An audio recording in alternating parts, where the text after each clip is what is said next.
did just come out with a new update that's pretty exciting. What's so exciting about the new update? Well, you can search for people who are live who have hundreds of thousands of followers just like us. Nice. Yeah, we're doing pretty well. 100%. Yep. Ryan, you gonna come with us? You think so? Oh, well, you don't really have a choice. You're contractually obligated through the end of 2020 and most likely beyond. But no, it'll be okay. You think it'll be okay? It'll be all right. It'll be okay. Yeah. Wait. As long as we have tequila. We're live. Ryan. Musica.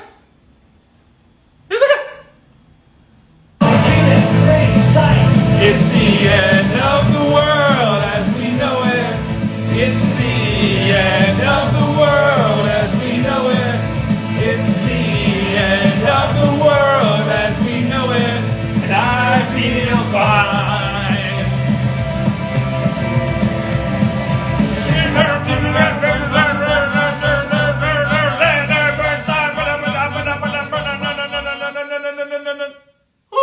It's the end of the world as we know it, and I feel fine. Wow.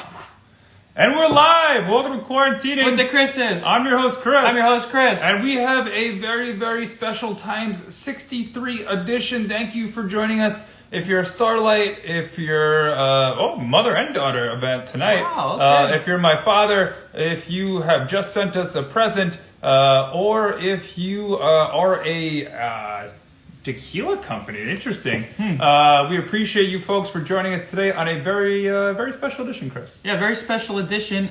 Tequila today, hiatus tomorrow, Chris. Oh, wow. Yeah. Wow. Newsflash, we are going on a hiatus, and by hiatus, I'm actually moving, temporarily at least, to the East Coast, and this man is, going where? Not sure. Who knows? Who knows? So in the quarantine quarters, this will actually be our last show. We're figuring out the logistics. We're not sure, who gets Ryan. Do we have shared custody? I think we do. We have shared custody. I think maybe we can get him to fly back and forth through helicopters or seaplanes, maybe. You know what? We hope so. Yeah. But thank you again for joining Quarantine with the Chris's live here in Los Angeles. We have been doing this for 172 episodes. Wow. And for all of you who have just joined us and just started watching only in the past few months, we started this show on St. Patrick's Day and decided for some reason to do 100 straight days, Chris. 100 straight days, and we did it. After 100 straight days, we took a hiatus of our own. And now in Season 2, Episode 63, we appreciate you guys for joining us. It's not the last show, but it is the last show in this location. Future locations, TBD. And the Quarantine the Chris's World Tour whenever COVID stops, which is when again? I think whenever our moms tell us. Whenever our moms tell us when COVID stops, we will be having a world tour. Details to follow. Stay tuned. Your father says put Ryan up for adoption. Or sell him. Ooh. Wow. Ryan, how much for you? No, you're not even worth that. I don't even think that's going to happen. I don't even think that. No. Well, thank you again for joining Quarantine with the Chris's. We have been doing this every day that ends. In Y. That doesn't start. With S. In Season 2. Every day that ends in Y in the first season. But we have t-shirts for sale. We haven't broke even yet, and we're poor. So if you'd like to purchase a t-shirt, there's a link in our bio, or go to QWTChrises.com, QWTChrises.com, and check out these little handy dandy shirts here. Handy dandy shirts. Put on your body though, Chris. Yeah. I guess if you wanted to use them to clean things up, that is fine as well. Yeah. Wait, Ryan, special delivery. Whoa! Oh, wow. Wow, who's this from? I don't know. We have someone loves their tea. Thank you, Suzanne. They are wonderful. Where are you moving to? I am relocating temporarily to visit New Jersey. I believe it's the Sunshine State. The Sunshine State. We got some flamingos on here. This might be the most beautiful packaging we've ever seen. What's in there? I don't know, Chris. You want to stick your hand in there? I don't know. Drum roll, please. Ryan, nothing. We have fan mail here. Wow. From a KR McCarter 78. Wow. Wow. Wow. Girls just want to have fun.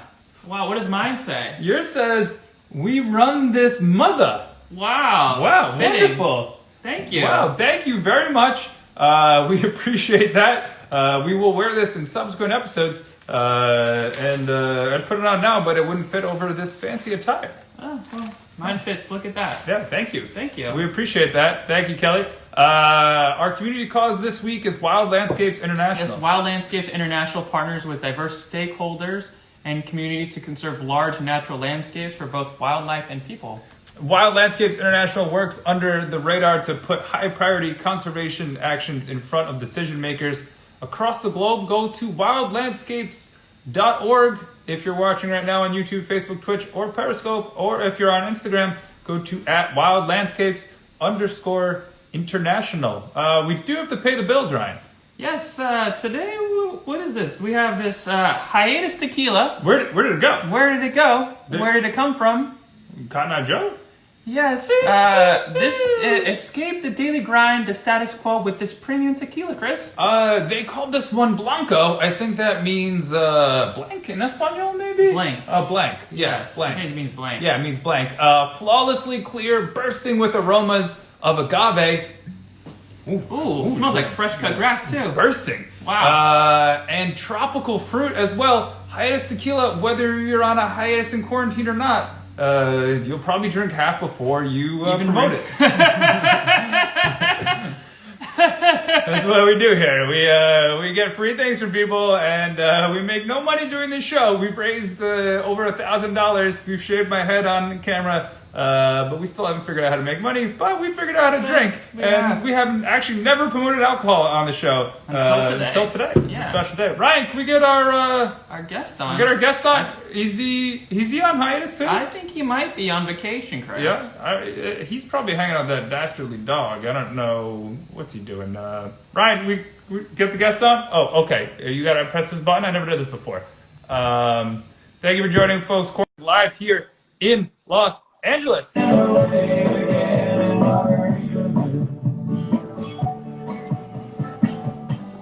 for my sugar song. Some people play that there's a woman to blame, but I don't. Is this thing working? Is this thing on? Hello? Is this thing on? Hello? Hello? Hello? Hot mic. Hi, guys. Hey, Chris. Cheers, Happy Kristopher hiatus. DeSoto, founder of Hiatus Tequila, at Hiatus Tequila on Instagram. Thank you for joining Quarantine with the Chris's today live here in Los Angeles. Where are you drinking? Pleasure is mine. I'm in Greenwich Village in New York City. Wow, I've Cheers. heard of it. Have you ever had a Chris threesome on this thing before? You know what? This is our first. Wow. I'm remiss to say this is unfortunate. You're not exactly a real Chris, though. I think. Oh, ouch. I knew that was coming. Yeah. Chris with a K. My mom was a hippie. Okay. Or she couldn't spell either one, right? Maybe combination. Sorry, Mom, interesting if you're enough. watching. Hi, Mom. Thank you again, Kristopher, for joining us after we shamed all Kristophers with a K when your lovely better half, Suzanne Scott, was on the program a few weeks ago.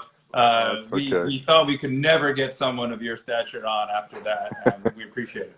Well, at least you didn't call me Miss Chris, like some of my mail reads. Really? Yeah, it's mysterious, Chris with a K. You never know. Yeah. Oh, it's true. Yeah. True. Yeah. Have you ever gotten Chrissy? No, I haven't. Not yet. No. My father just said hippies rule. He thinks he's a hippie, but has never done anything hippie related, including drugs in his life. No comment. No comment on this end either. We're a family show here, Quarantine with the Chris's. But our sponsor today, do you know anything about them? Hiatus Tequila? I've heard about that stuff. It's not so bad, actually. I think I'm possibly drinking some right now. Oh, And I'm assuming you are too, since half the bottle seems to have evaporated. You know what? It's crazy. We're so high up in the sky that it evaporates so quickly up here. We haven't even opened it. Very high elevation of the beach. You might want to check with Ryan. His alcohol blood content might be a little high. His BAC is off the charts. we had told we were receiving an entire full bottle of it, but it came half filled. We're not exactly sure what happened in transit. FedEx. It happens all the time. Interesting. Yeah, can you talk about how has the transportation and logistics been during the quarantine and COVID? Whew, well, nothing's been easy during COVID, as you can imagine, but it's slowed us down a little bit. We had some shipments out of Mexico that certainly were 2 to 3 weeks delayed because of that. And then once we got it to our main warehouse, which is in New Jersey, to ship it to some of the states that were distributed in was not easy because, again, just the transportation industry has been backlogged, between people being sick or people not wanting to go out into the world and work, particularly during the early days of COVID. Yeah, we had a lot of backlog, and it's only getting worse because everybody's now ordering everything online, and like offices that used to house 100 people are now 100 deliveries to 100 different places now. So everything's kind of chaotic in the logistics side of our business for sure. All right. That's interesting. I mean, with Hiatus Tequila, though, it seems like you've been on a permanent hiatus. 100%. How long have you been making this magic elixir? So conceptually, we started in 2015, kind of building out the business plan. We launched the brand at the end of 2018. So during 17 and 18, there was a lot of sampling and drinking going on for certain. But in a way, this started many generations ago, probably in my family almost, when my mom fell in love with Mexico and started going back and forth from the age of like 15, and then that just kind of led into me doing the same. So not only have I traveled extensively through Mexico, but I lived down there about 7.5 years of my life. My mom's been down there since, I guess, 2000 now, permanent. Like she's from California. She's not a Mexican citizen, but she's lived down there since like 2000, 2001, this time around, and previous times as well in the past. So we have a long history of being all over Mexico, and growing up, tequila is one of the spirits of choice in the household. And I was fortunate to get exposed to good stuff early on, and instead of a lot of people whose first experience on this side of the border with tequila, not necessarily one they want to remember or can remember, for that matter. Guilty. It's 100% true. Yeah, I think I got ran over by a deer. I won't name the brand on air because, frankly, it doesn't even hold a candle to this. Well, thank you. So we launched end of 2018, so we've only been on the market now just almost coming up to 2 years next month. And of course, 9 months of that's been during COVID. So it's certainly been an interesting time to be a small startup liquor brand. But the good news is people are thirsty. COVID makes people super thirsty, apparently. Yeah. And I'm pretty sure we don't know anybody that drinks Hiatus that's had COVID. So I guess it creates an immunity. So I think we're good. Well, gosh. Well, that's. Do we have? Wow, that was the weakest clap ever, Ryan. Ryan, give it back! Yeah! Come on. So I just need to get that message to Mr. Trump, and he'll tell the whole world that Hiatus cures COVID. You know what? That tweet will not get flagged by Twitter for misinformation. I promise. No, of course not. Of course not. But speaking of things flying and backlogging you, we are giving one of these away today, Chris. That's what I hear. Worldwide exclusive. We are going to wheel and deal alcohol to someone for the best question. There's a question mark box below. If you ask the best, funniest, or just make a comment that makes all of us laugh, Chris, could you send someone a bottle of tequila? Would that be okay? I think Ryan could handle that job, couldn't he? Yeah, hopefully not. Ryan. Hopefully not that bottle. not this bottle. It may come half drunk. Just give you a heads up. There you go. Whoever definitely. Whoever has the best question or comment today, it's Kristopher DeSoto at Hiatus Tequila on the Instagram. Will get shipped a full bottle of Blanco Hiatus Tequila. Sounds like a plan. There you go. Questions, I'm sure, flying in right now. People's fingers are fluttering. We had a question actually from a big fan of yours, a Lulu, I believe. Yes. Lulu was wondering, is there the spatial the lettering for Hiatus Tequila? What's missing? What's the secret here? I don't understand. What's wrong with it? I guess nothing. Our design team, in their wisdom, which was pretty good wisdom, dissected what does a hiatus mean, and of course it means a little bit different to all of us. But at the end of the day, it's a matter of finding time to unwind and find some space. So they thought, let's space it out. Hiatus. So that's that's the main reason behind that, and also can show movement when you start spreading things out. Which some people's hiatus is not about relaxing, but it's about getting out there and doing some fun stuff. So it kind of serves both of those purposes. And also, I didn't really want a logo. Most tequila companies use a agave plant as their logo or something similar, and I didn't really want to do that. So this kind of made that become a logo at the same time, because now when you're sitting at the bar and you're looking at the back bar, you might not be able to see the logo, but when you see the words, even if you can't read hiatus, but you see that spread immediately. I mean, we're the only one out there that does anything like that, and it's a great conversation starter. Made you ask me, right? Yeah.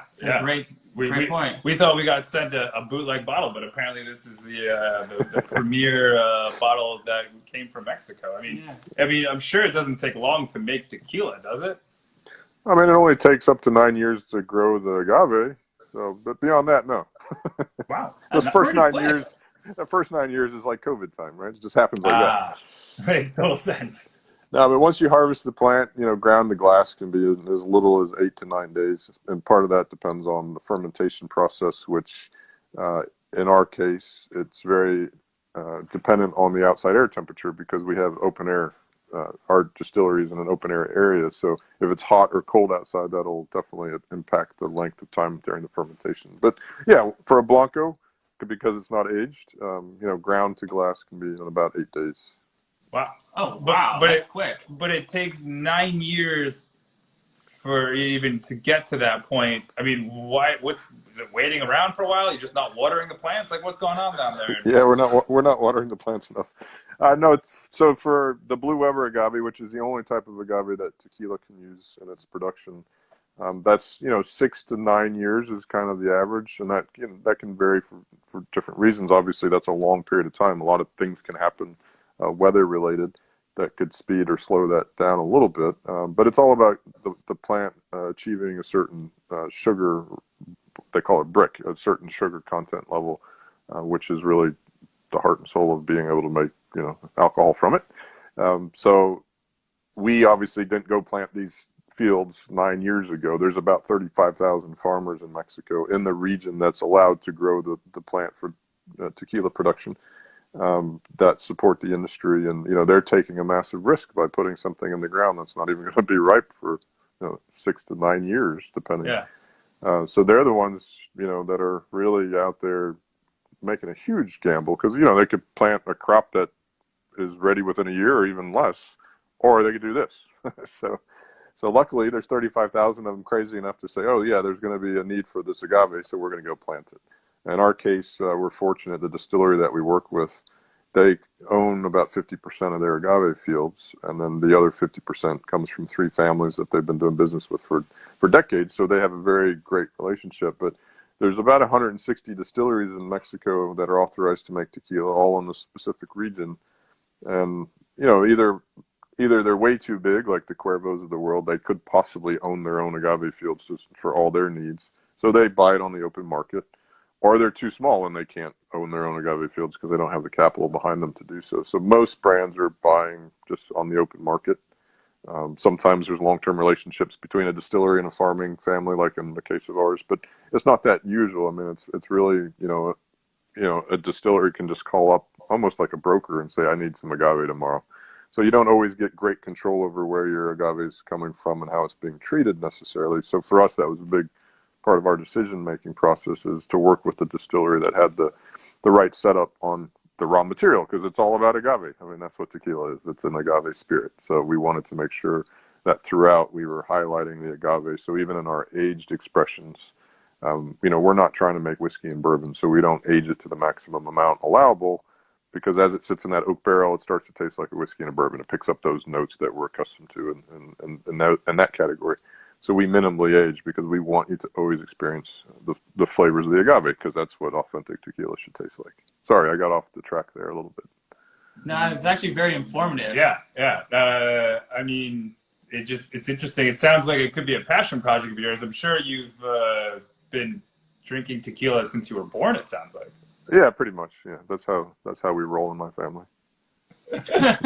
No wonder your mother intelligently left 20 years ago, 19 years ago to go to Mexico. She skipped town and Go closer to the source.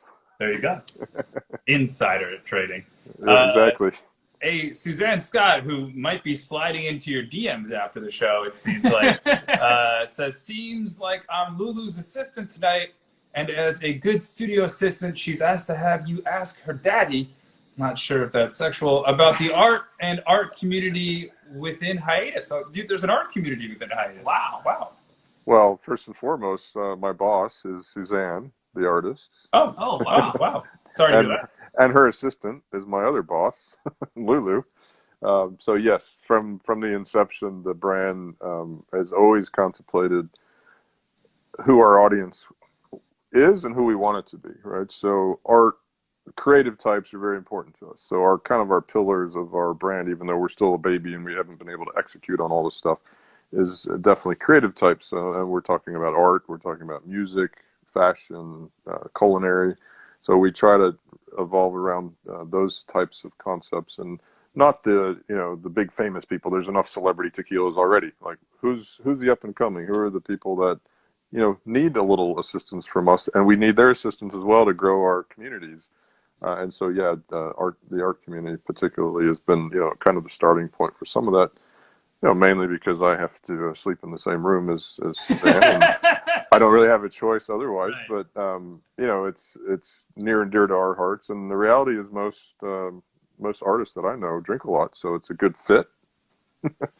So some of the things we've done, and I mean, even to our bottle, the images on our bottle were taken by a photographer friend of mine down in Mexico. So even to those little details, that's important. And then one of the fun things that we started early last year was doing collages, which we were just trying to think, how's an interesting way to, do some advertising, marketing kind of concepts. And so we got a bunch of Suzanne's friends and some of my friends together, and we just had a big fun collage night where we brought, a bunch of random magazines and some Hiatus specific branding stuff. And so on our Instagram, you can see some of that work, and that's something we intend to continue to evolve and do more of. We've been really handicapped since COVID happened of having any kind of gatherings. So even during COVID, Suzanne and I were making some collages to kill the time and drink tequila while we're doing it. But that's definitely, the future of the brand. Those images on the bottle, as you see today, which are all different. We have 3 expressions, and all of them have slightly different, imagery on them. The idea is to evolve that and do some competitions where artists can send in things, or consumers can send in imagery, and then, every so often we'll change up the images on the bottle to make it interesting and fresh. How do we digest information in little boxes, whether it's a tweet or it's Instagram or Facebook? So it's kind of interesting as to why there's so many labels on the bottle, which is not easy to accomplish, particularly in Mexico, where most labeling is done by hand still. Usually it's a front and back, so it's a little bit easier. They put it in a little mold, and then they just literally will hand put the label. But in our case, how are you going to get 5 labels on there in the same place every time? How do you do that? So you're like, and we're going to piss all of you off. So we're going to add multiple labels. Right. So luckily, because we're so small, like to go think of, we need to buy some sophisticated equipment that can do that, which almost doesn't exist anyway. I mean, it does, but in this case, it would have been really challenging. Luckily, we somehow stumbled across a hand-rolled one. And our bottle's round, whereas a lot of bottles have funny shapes to them, right? So it wouldn't even work, particularly a square bottle or rectangular. But so they're still put on by hand, but by a hand crank. So every single one of these has gone through, a machine where they have to line it up perfectly and then roll it by hand. If you go to the Tequila Today Instagram handle, you can see us printing the labels, which is a whole nother thing, because the way it has to roll on was super sophisticated. And then I think on there somewhere, there might be one of them actually cranking it out. So, our first run was 20,000 bottles, and they did every single one of them with a little hand crank. Wow. 20,000? But they loved it because it was so much easier than stamping them on. Particularly ours. Ours would have been impossible. That would have been a nightmare to try to get that all done. It's funny, you were talking about collages, and Ryan, he's looking to go to collage to get smarter. And I've read that it's what's in the bottle that counts. So do you think drinking tequila can help him with his math skills? Oh, 100%. Sure. Cool. Why not? Makes Helps sense. with everything. I mean, yeah. He hasn't done anything right all year, really. I mean, it's almost been a year of this show somehow. Crazy. Yeah. Well, we've been doing the show for 9 months now, too. Yeah. Oh. It's our baby. COVID time. Yeah. And then Hiatus Tequila, we are giving away a full bottle. Give him a full bottle away tonight. Right now, Ulterior Mocha seems to have the inside track because he's been buttering us up for the win. But best comment and or question will get a full bottle of Hiatus Tequila instead of half like we received. We have a Manaz that just joined us who is an artist. I guess, what are you doing for artists? You are... aren't you paying for or giving some sort of scholarship to study abroad? Yeah, you almost got it right. There's a residency in Orcovo in France. Nice. That this will be the second year now where let's see how to best describe it. Artists of all types they submitted work. And Suzanne is on the committee, or she's not actually she wasn't on the deciding committee this year, but she's part of that whole group, which is called Conception Arts, is the ones that kind of organized the whole thing. And they narrowed it down to winners. And then last year we contributed to 2 different artists that went over to do a residency at Chateau Orcovo, which you should look it up. It's amazing. So they get to spend 2 weeks over there. So we cover their travel expenses to get over there for that. And we're doing that again this year. Of course, with COVID, the winner gets to decide if they feel comfortable going over this year, or we'll push it off into 2021. Most likely at this point, I would guess they're going to do it next year. And then, that's the kind of stuff we want to continue to do. That's a big thing because obviously it's going to Europe for a couple of weeks. But as things normalize here at home, we intend to do that kind of stuff ongoing as well. And not just for visual arts, but also we'll get in, we're looking to do some stuff with musicians and with culinary, etc., fashion designers. So if Ryan was to win, he could just probably choose to just stay in France, I guess, if he had... Well, we'll cover the first 2 weeks, and he's on his own after that. Oh, okay, yeah, so good. So then he'll definitely come back. I don't know about that. Yeah, you never know. Ryan's a hustler. He's a major hustler. I see that. You gotta have to figure out how to clone him so you both can keep one. You know what, Ryan? You are now Dolly the sheep. That's a deep dive joke right there. They got a 2000 joke. Remember that, like with Dolly the sheep, and everyone's like, "Oh no, like they're gonna clone everything and everyone." Like, yep, that's we don't hear about that much anymore. I hope they don't clone Trump. They might have. It might have been in sheep form. Actually, maybe he is the clone. We don't know. I like that. Could be. They just kind of replace them every couple months. Right. How do you speaking of clones, how do you clone this to make it so tasty and the same every time? Good question. So, this is a controversial topic we're getting into now. We're getting into cloning.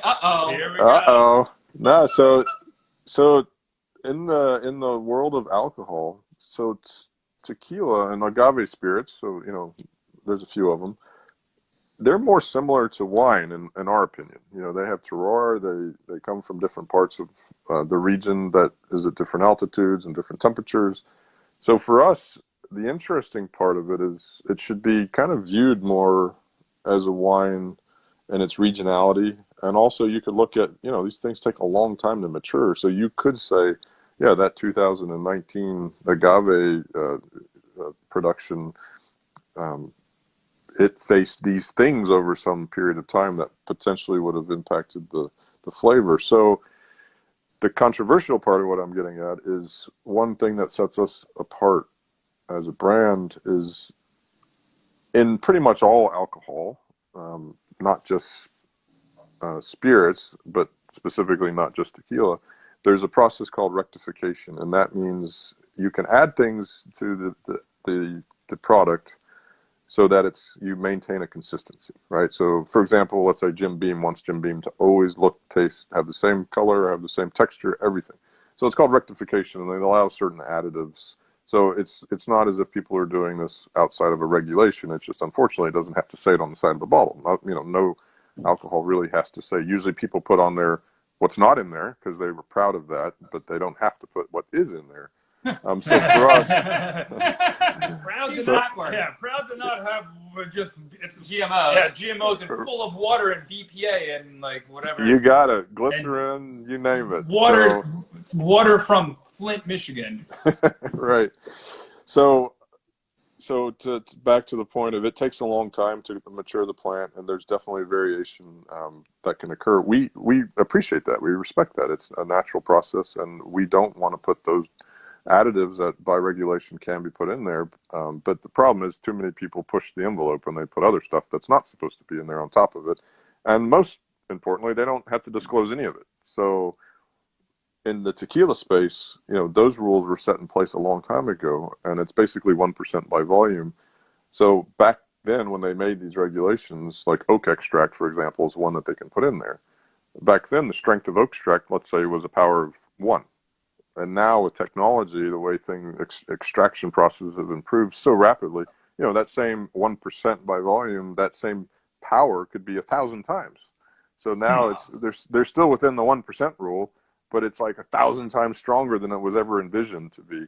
So now you have certain brands of tequila that have only technically been aged for 18 or 24 months, but it tastes like it's been in the barrel for 400 years, right?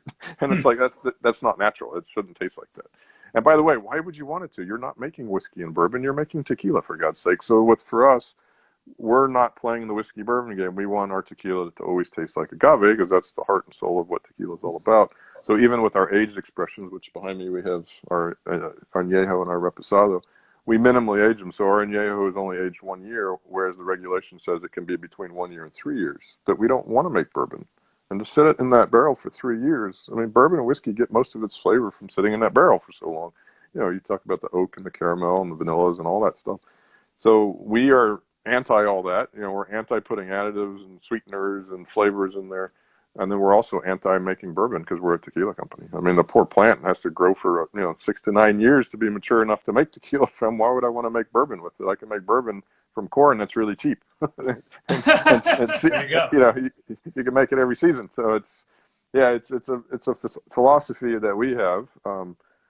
But at the end of the day, most consumers are not aware of what they're putting in their body in general, let alone get that deep and geeky on what's their tequila. So that's kind of our challenge is, as a small brand, we're independent, we're teeny.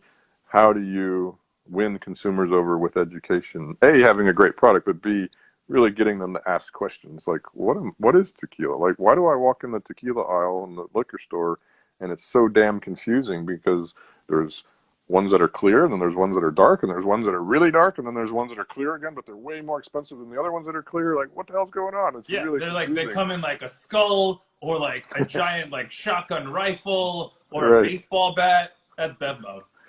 Yeah, we're trying to get into bev mode right now if you know anybody.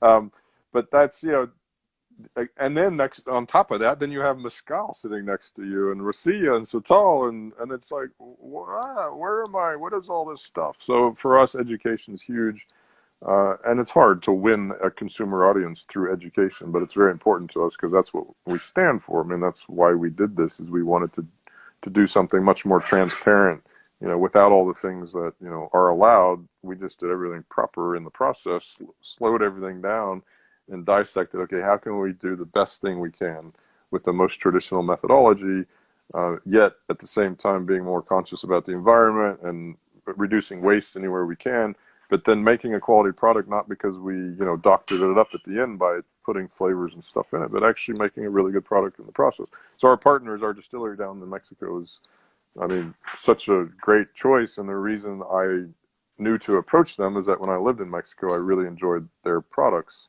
most of which you will never see on this side of the border because they don't their business model wasn't to export. However, they work with some brands beyond just me, like Constellation Brands, which is a big portfolio company.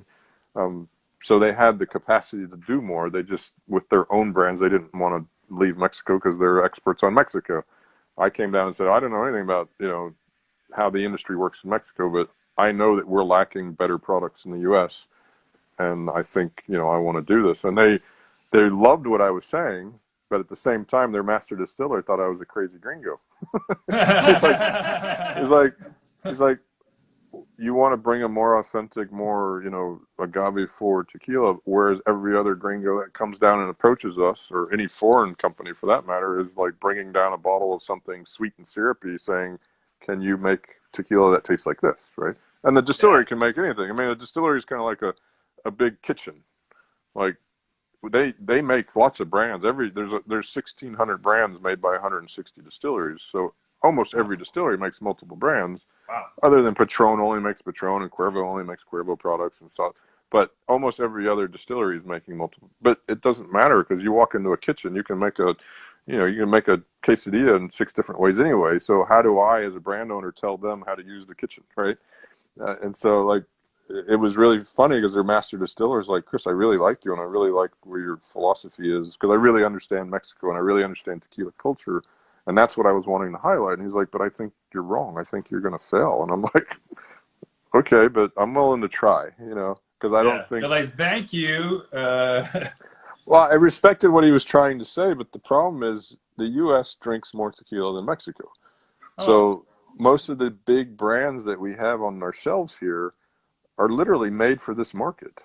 You won't even find some of them in Mexico, as a matter of fact. So you have these big, powerful brands basically saying, this is what the American market wants. Go make this. And then they make that and they bring it here.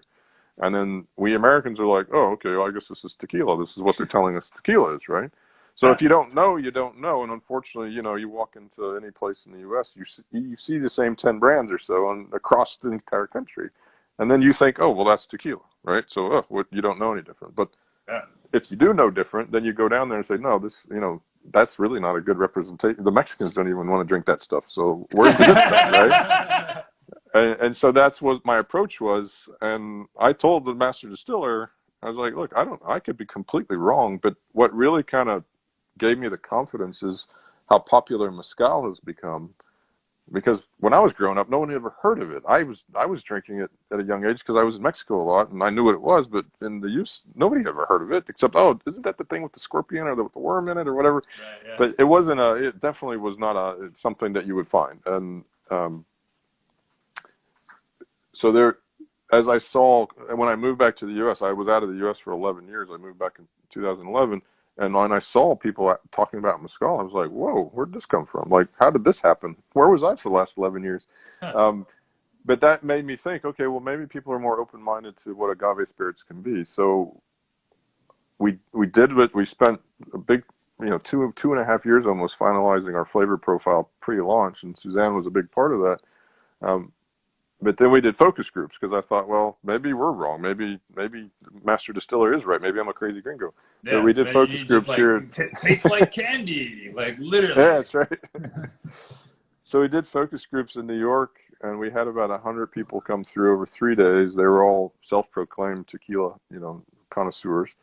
And we blind tasted them against, not that these are good brands that I'm saying, but they're known brands, and almost everybody's tried them at one point or another, against Casamigos, Patron, and Espolon. Blind taste tests. So 3 days, 100 people came through, and I was thinking, okay, if the focus group says 20%, 30% of them say we have a good product, then that's going to give me confidence to move forward. To my astonishment, 76% of the people chose our Blanco, and 94% chose our Reposado. So I was like, wow, maybe I'm onto something. Yeah. Is it because they drank most of the bottle during a live quarantine well, of course. talk show with really no format and pretty much just completely off the cuff? Right. We brainwashed them all before they came in the door. So that kind of, that gave me the confidence to say, okay, well, I guess we're not that crazy. And we went forward. And then it's really been extremely I've been extremely grateful to see how well it's been received by the trade, because really the trade to me they're the gatekeepers, right?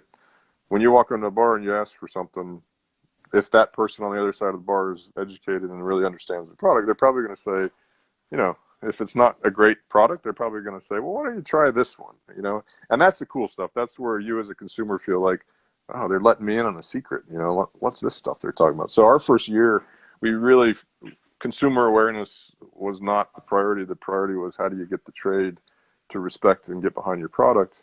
And that's hard. That's really hard to do. But the thing that kind of was an aha moment for me was I knew the Tequila Regulatory Council, which is like the mafia that runs the tequila industry, but they're basically governing it. I knew that they did these tequila training courses. And I said, well, what if I can bring them to New York and Florida and have them do an official training to mixologists and bartenders and bar owners and restaurant owners, so that they're getting a proper tequila education, first of all. So now, you have 150 new people that we put through this that have true tequila knowledge from the Tequila Regulatory Council, not from a brand saying, let me teach you about tequila and let me tell you my version of tequila. Yeah. But it was like, no, I want to open up all your minds, because you've been dealing with tequila for maybe 10, 20 years already, and you still don't know that much about it because you've never had proper education. So, and then once they go through that process, and of course we do our little song and dance in the beginning of the course. It's a 6-hour course, by the way. It's a pain in the butt. But we kind of tell them, look, these are the topics we want you to focus on today, because this is what we don't do. And we want you to ask hard questions, but not to us, but to them, the experts. And it was interesting because the Tequila Regulatory Council hates talking about, the additives and stuff. Although it's a reality, they don't really like talking about it. And I'm like, no, this is what we don't do. Now talk to them about why it's allowed, right? And so it was fascinating to watch, and it gave us a lot of credibility in the community, because we opened their eyes to some of the shenanigans that goes on in the tequila world. And they became smarter, and then they could educate their consumers, which always makes them feel like rock stars when they're able to wave their wand and say, no, you shall not drink that, you shall drink this one. Yeah, exactly. And because our product's very clean, they can build a better cocktail with it. And of course, the New York market, particularly, when you look at some of the high-end cocktail bars that were served, that's a big deal. Like, they're starting with a very clean product. They're not having to try to figure out how to make a good cocktail out of something that's overly sweetened or colored or got glycerin and stuff in it. So it's been great, and that just allowed us to have success in some of these very difficult accounts to get in early on, mainly because our product's good and they recognize that. But they also liked our ethos and our focus on educating them. So I'll shut up now. No. I was gonna say possibly too good. No, please. It's too good. Please continue. I was just showing for the audience. Also, we're giving away. We started up here. We started somewhere over here. We're also giving away a bottle of Hiatus tequila. Tim is disqualified, but his comments have been quite wonderful. He's burping. He forgot what time it is. He likes wine too, which is not this show, but whatever. Sorry, Chris DeSoto at Hiatus Tequila. Please continue. I mean, we could call this Mexican wine. That's fine. No, it is the spirit of Mexico. Why do they call it the spirit of Mexico? Well, they drink a lot of it, first and foremost, but it really is the heart and soul. So interesting, like the history of tequila. Tequila used to be like a very lowbrow thing. Like, it was what the peasants used to drink. And really before that, before they figured out distillation, they were making a beer out of agave. And so it was like, back then, pulque, it was like really lowbrow, like, oh, there's drunken, crazy natives, right? When the sophisticated Europeans invaded. But then now you look at it today, it's super, the Mexican culture is so proud of it because it is known everywhere. It's one of the few things that are protected, like champagne, port, tequila, mezcal. So it's now they're very proud of it. So yes, of course they stand behind it. And it's a big, it's a big export for them. The U.S. is the biggest consumer of tequila, like I said earlier, over Mexico even. But it's about a $3.5 billion export just to the U.S. Wow. And then people say, well, yeah, but isn't mezcal? Well, mezcal's teeny. It's up to maybe 300 million now to the U.S., which again is probably the biggest market for mezcal now. But they're very similar because technically in the old days, mezcal meant an agave spirit. So technically tequila was a mezcal. But nowadays, what we think of mezcal in the bottle, it's got its own regionality.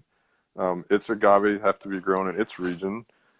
However, the big differences are they can use any type of variety of agave that grows in that region. So there's like 400 types of agave, let's say. They typically use about 40 different ones. Whereas in tequila, we can only use one type. It's the agave azul, or the blue Weber is its scientific name. And again, it has to be grown in that area. So we can't use agaves that are grown down there, and they can't use agaves that are grown. They could use a blue Weber solely in their product, but it can't be from our region. It has to be from theirs. And then the biggest difference that a consumer will notice is mezcal's smoky, right? Like everybody knows mezcal's got that smoky. It's kind of like whiskey versus scotch, right? It's the smoky one. And what that is that's how they have to cook their agave. So we have multiple ways we can cook the agave. They have to basically induce fire. Fire is part of the process, and that's where the smoke comes from. So tequila originally would have been cooked in that methodology, and there's a few brands that are actually starting to go back that way because they see the success of mezcal now in the market because of the smokiness. People like it. And so now there's a few tequila brands. I think even Patron did something recently where they're trying to add that smokiness back in by cooking it in that more like the original ways that they used to cook the agave. So those are kind of the big differences. I know you didn't ask me that question, but I just told you.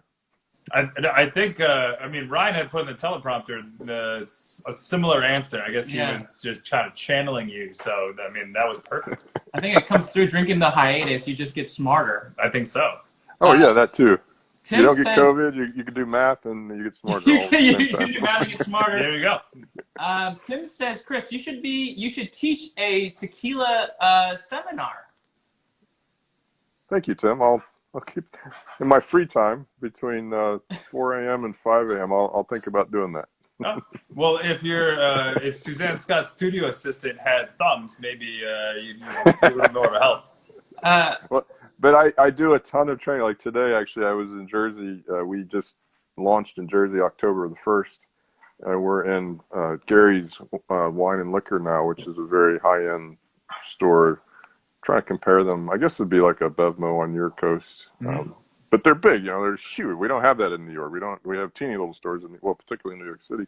So I was over there today. I did two different stores. I trained about 16 people at one store and about 12 people at the other store. So I'm out there all the time, Tim, doing education. It's near and dear to my heart. It's what our whole team's about. Our brand ambassador in New York, Garrett, he's not only is he super educated, not just in agave spirits in general, but he's also a trained clown. So we are one of the few tequila companies that can say we have a trained clown on our staff.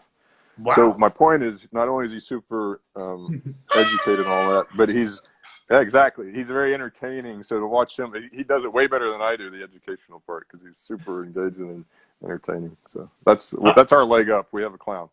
I'm picturing a clown hopped up behind tequila, specifically Hiatus tequila, and it's the best visual I've had all quarantine. I would like to hire said clown with a truckload of this and get it going. Yeah. Sure would. Also would like to hear about this baked potato story from a Suzanne Scott. She says, please tell the baked potato story, baby. Oh, baby. Yeah. Thirsty. Baked potato story. All right. So in tequila, as I was talking about mezcal a minute ago in the cooking methodology, in tequila, there's really 3 ways that are used most commonly today. The most traditional way that's still used in a bigger scale than, forget about the mezcal methodology where they're literally digging a pit and starting a fire and putting agave in there. But the 3 ways that are mostly used, the first is what we do, and it's in a brick oven. So imagine this is the way the baked potato comes into play. It's like, how do you cook your agave? The first way is like cooking a baked potato in an oven or on a campfire. It takes a lot longer to cook it, but it develops a lot more flavor. Would you agree? I've never cooked a baked potato on a campfire. Well, you definitely should try, but you probably in the oven, maybe. Oven, yeah. Okay, so or at Wendy's. Or Wendy's. Wait, do they have baked potatoes at Wendy's? They do. Yeah, they used to at least. They used to. I remember growing up. Yeah, growing up. Oh yeah, I remember that now. Actually, my mom used to get it if she's still watching. Same. It was a mom move at Wendy's. It wasn't unhealthy enough. If they would have fried the baked potato, they probably would have sold more. There you go. So anyway, we cook our agave like that methodology. It takes us about 40 hours to cook in those types of ovens. So it's like a big room. You stack the agave, and the heat is much more varied. The temperature much more varied in that methodology. But you end up getting a more flavorful roast at the end of the day. The second way, in which most tequila is done today, is autoclave, which is a big steel container that they jam full of agave. They seal it up, and then it cooks much quicker. So it's like putting a baked potato in a microwave. So you can cook it really quick, but it gets cooked, but it doesn't really develop much flavor beyond what was already there, right? There's no crunchy outside. There's nothing.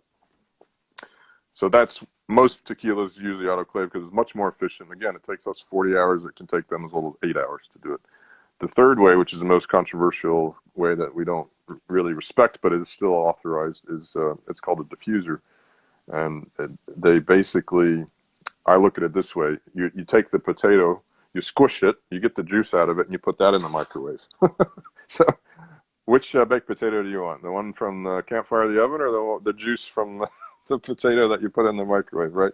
So I picture potato juice being like a weird 90s grunge band. I think it was actually from El Paso, maybe.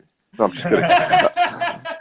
So I think Suzanne wanted me to tell that story because it kind of simplifies thinking about, well, why does one cooking methodology matter over the other? Like ours is the most time consuming pretty much, other than the way Mezcal cooks theirs, agave, but for us, it brings out the most natural flavors because you get variation. You get some that almost get overcooked, so then they start to caramelize a little bit more, and you get that extra flavor in there, versus an autoclave, which is much more efficient, and a diffuser is super efficient. The problem is, in its process, they're not really cooking the meat of the agave, and there's so much flavor in that. They're getting the juice separate, basically. Like when you put a lemon in the microwave for 10 seconds, you can squeeze so much more juice out of it, right? So they're just basically warming up the plant, the agave, to the point where they can extract the juice, and then they go cook that juice. It's super efficient technology, but it's like basically making vodka. So then they end up having to put all this flavor back in to make it taste good. So they make it so it's so neutral in its flavor, usually, the way they cook it that way.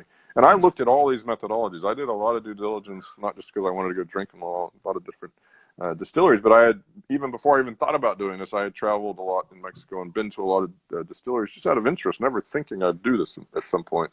But then, of course, once this idea really started to come together, I went and visited all of them, because not all of the distilleries, but all different types, because I wanted to just stand firm on what my belief was, is that this way that we're doing it is the best way for me. And some people could say, yeah, but the diffuser is more efficient from a cost perspective. Well, yeah, you can make a lot. It's like, but you're making vodka out of agave, and the agave took almost 9 years to mature to begin with. It's like, what are you doing? Yeah. You can make vodka out of anything. It's like, what are you doing? So and then some of the biggest, most expensive brands in the market are diffuser products, but they don't talk about it. Nobody knows what that means. And it's like, boy, if they knew that $125 bottle of such and such costs probably $3 to make, but they have a really sexy package. Yeah. And it's not natural. What they're tasting is all doctored up for the most part. Yeah. Not as sexy as this This label. is a sexy package. Certainly not as complicated as that label.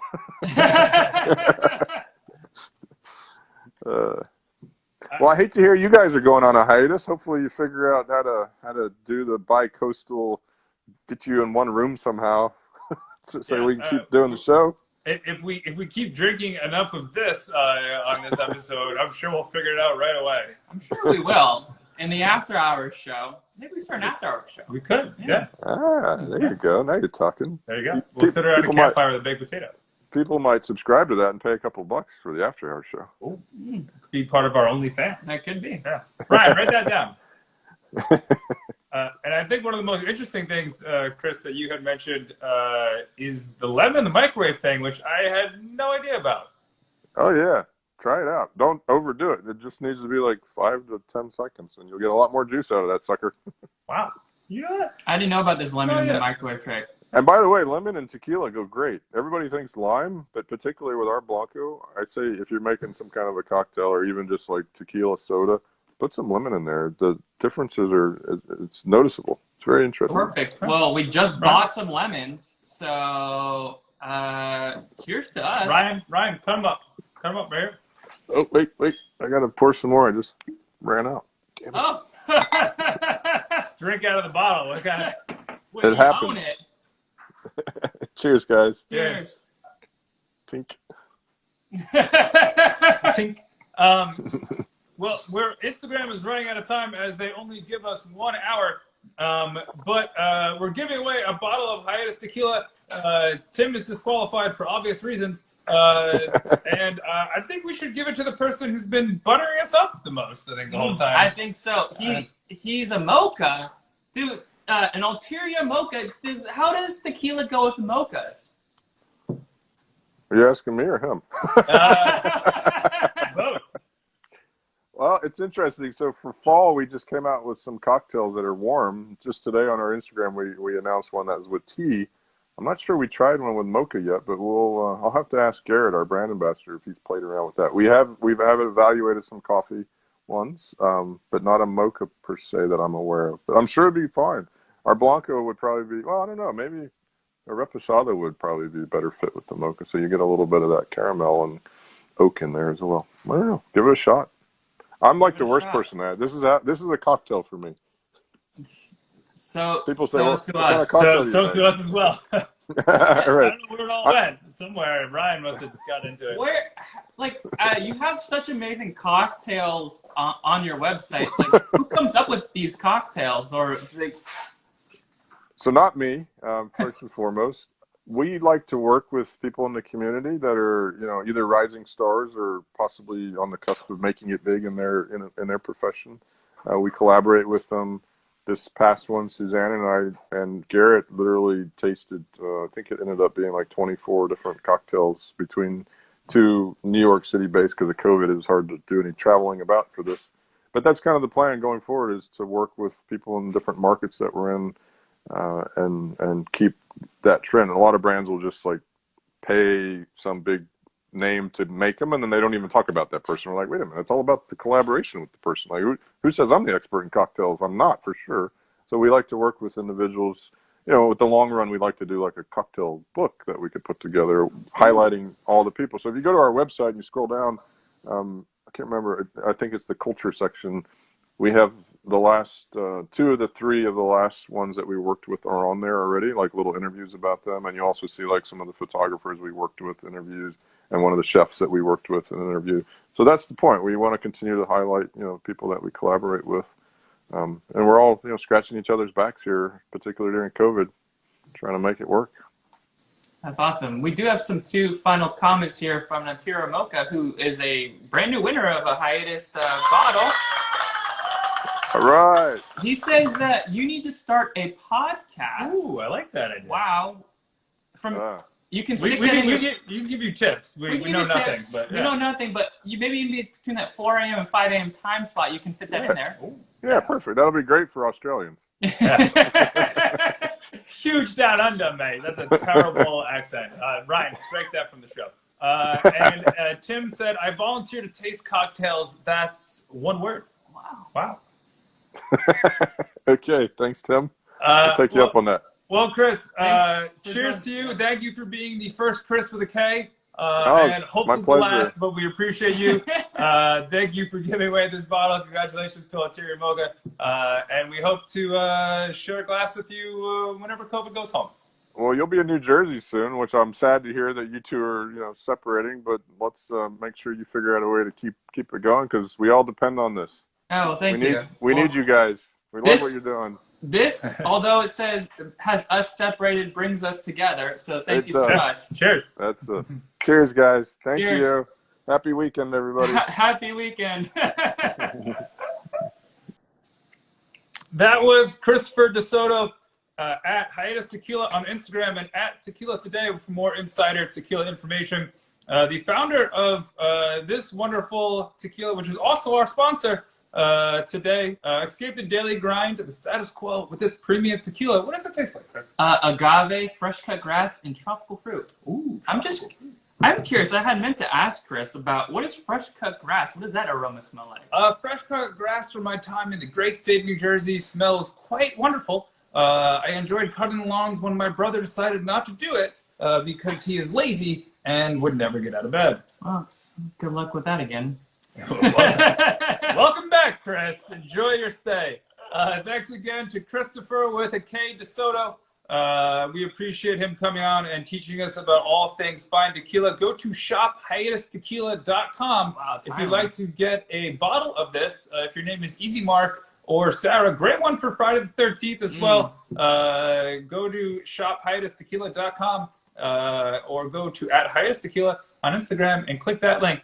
Congratulations again to Ulterior Mocha.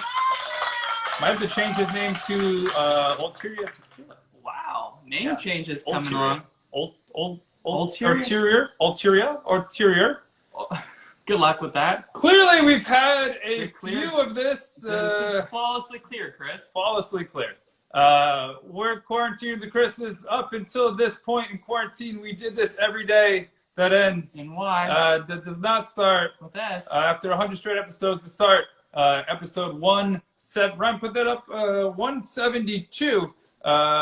We are in the quarantine quarters. The show must go on. We're not exactly sure how yet. And it'd probably be more eloquent if Hiatus Tequila didn't sponsor this episode. But we love all of you out there in quarantine land for joining us. This is our last episode in the quarantine quarters. But have no fear. We will continue on in the next weeks to come. We are doing a hiatus for at least a week or two, but we'll have something special in December. We just have no idea what it is. No idea. But it's all right. Yeah. We'll figure it out on the hiatus. On the hiatus. Thank you again, Quarantine with the Chris's. It's been a fun ride, but the ride doesn't stop until our moms tell us it's safe to go outside. Yeah. Yeah. All right. Big hearts. Big Thanks hearts. so much. Thanks again to Chris with a K. Unfortunately, we'll have to get that changed. Where are you going? I don't know where I'm going, but I sure know where I'm from. Here I go again on my own. Down the only road I've ever known.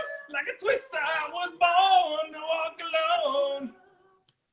Oh, that was, I think we ended, that was probably the best thing we ever made. Probably was. Love you, brother. We love all of you out guys. there. We'll see you soon. Bye.